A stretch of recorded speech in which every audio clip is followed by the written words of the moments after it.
teman-teman semuanya, hari ini kita mendapatkan berita yang tidak terduga. Apa itu? Sekjen PDIP Hasto Kristianto ditetapkan sebagai tersangka oleh KPK mengenai kasus Harun Masiku.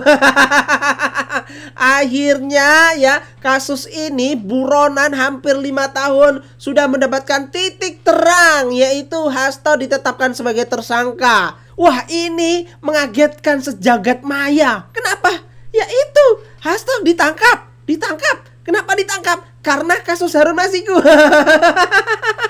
Ya, hari ini resmi KPK sudah mengumumkan bahwasanya Hasto terlibat dalam kasus Harun Masiku. Baik itu menyembunyikan, menghalang-halangi, bahkan terlibat dalam kasus suap oleh komisioner KPU. Waduh, ini ada yang janji kemarin ya akan mendatangi KPK ya. Pak Hasto, semangat Pak Hasto ya, jangan cengeng, jangan menangis. Pokoknya jalanin aja proses hukumnya, oke? Jadi saya bilang sama Hasto, udah nggak usah takut.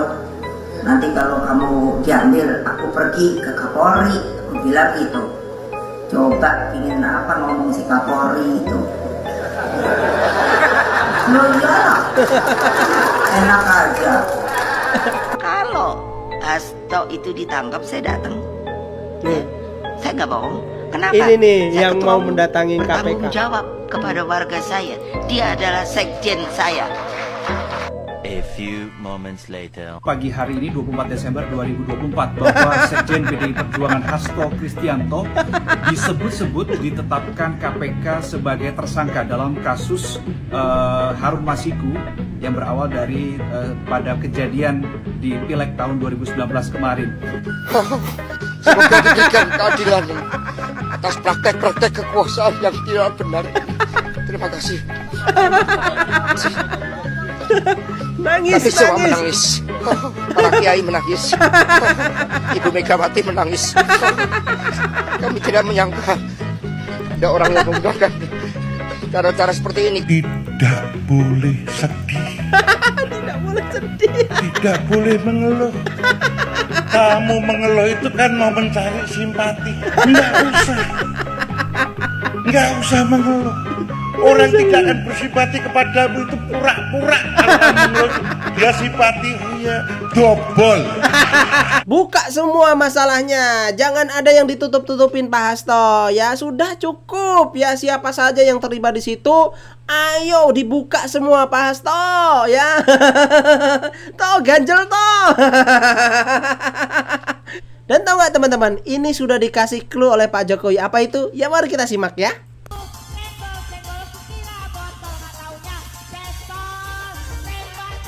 Dor.